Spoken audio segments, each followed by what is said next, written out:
Salve galera do Aula D, sou Fábio Vietti contigo para mais uma aula de História Geral. Rapaziada, hoje a aula é super importante para tuas provas, a gente vai dar continuidade aos nossos estudos de mundo medieval, mas não te esquece, se tu gostou dessa aula, deixa o like aqui no vídeo, te inscreve no nosso canal, ativa o sininho e ajuda o Aula D a produzir cada vez mais conteúdo para ti. Galera, nas nossas últimas aulas, a gente começou a abordagem da chamada Alta Idade Média, do período que vai do século V até o século X. Hoje, nós começaremos a trabalhar o modo de produção feudal, assunto sempre presente nas tuas provas. E hoje trabalharemos a organização política do feudalismo medieval. Galera, a primeira questão fundamental para a gente entender aqui é o surgimento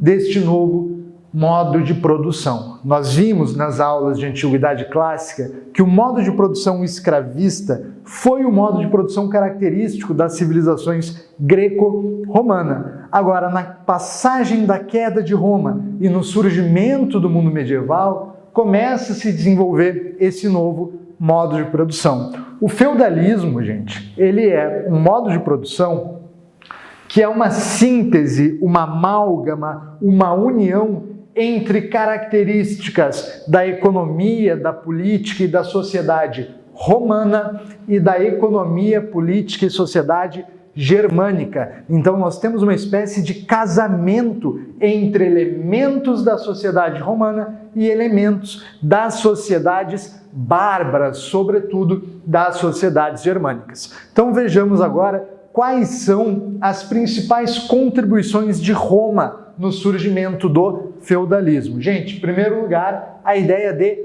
colonato. Durante a crise do sistema escravista romano, onde há uma diminuição na oferta do número de escravos, uma das formas encontradas pelos patrícios, os grandes produtores rurais, de conseguirem mão de obra, uma vez que não havia mais escravos disponíveis, foi oferecer proteção aos ataques bárbaros para os plebeus. Então os plebeus trabalhavam nas terras dos patrícios, em troca eles recebiam proteção militar e um pedaço de terra para produzir a sua subsistência. Lá no mundo romano, nós chamamos essa organização da mão de obra de colonato. Agora, no feudalismo, isso dará origem à servidão, fundamental mão de obra do mundo medieval. Outra herança de Roma para o mundo medieval, galera, vai ser a chamada vilae, a vila. As vilas romanas, gente, eram as enormes propriedades rurais, cercadas por muros, com castelos, que justamente quando nós entrarmos no mundo medieval, vocês verão que passarão a ser chamados de feudos. Então, o feudo ou a vila é o núcleo rural de produção econômica do mundo romano e também do mundo medieval. Agora, trabalhando as características germânicas, o que nós temos que nos lembrar? Em primeiro lugar, o chamado comitatus. O comitatus, galera, era uma relação política e social entre os generais das tribos germânicas e os seus soldados. Eram relações recíprocas, onde o soldado devia obediência ao seu general e o general deveria proteger este soldado. Além disso, através do que nós chamamos de beneficium,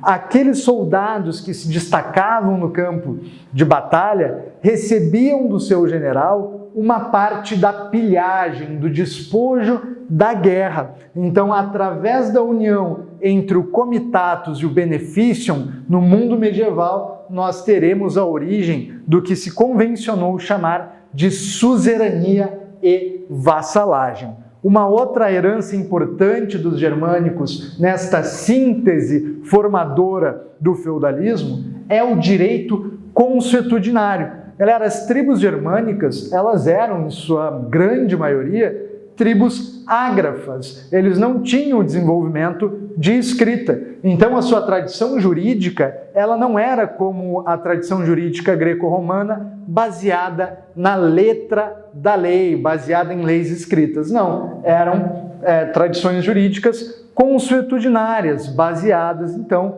na tradição oral.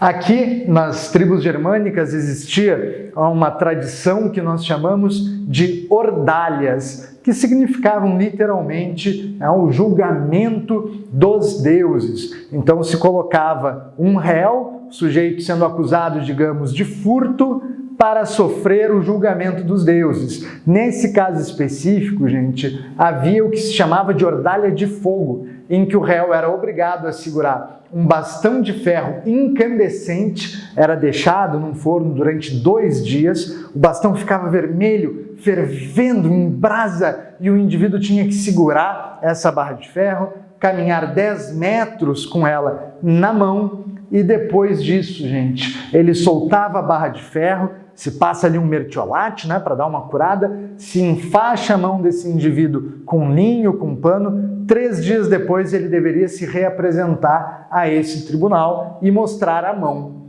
Se a mão desse indivíduo estivesse imaculada, isso é, estivesse sã, sem machucados, significaria que os deuses olharam por ele no julgamento, logo ele era considerado inocente. Porém, se a sua mão estivesse apresentando muitos hematomas, muitos machucados, significa que os deuses o abandonaram, logo ele seria culpado. Essa tradição jurídica, gente, baseada em costumes, baseadas numa tradição oral, vai ser a base da organização jurídica do mundo medieval. Show de bola, galera? Tranquilo? Agora que nós vimos que há um casamento entre esses elementos, falta a gente saber quem é responsável por fazer a liga dessas características de 2 sociedades romanas. E a instituição que vai fazer essa união é ninguém mais, ninguém menos que a Igreja Católica. A partir de Clovis dos Francos, a dinastia que nós vimos nas aulas anteriores, a dinastia merovingia, nós temos a conversão de tribos germânicas ao catolicismo. E a partir desse momento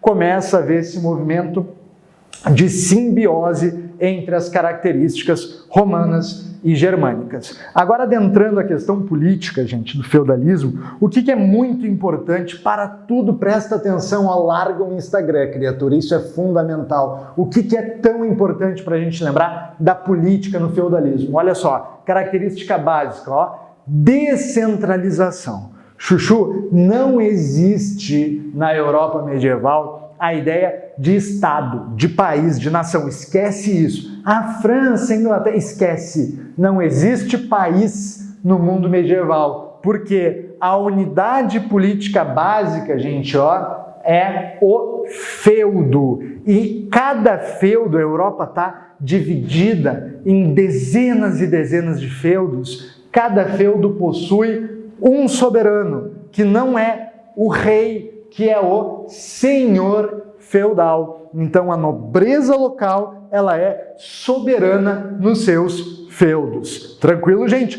Como é que isso acontece na Europa? Você pode estar se perguntando agora, por que a Europa sai de uma grande centralização política, como era no caso do Império Romano, e apresenta-se toda essa pulverização do poder político?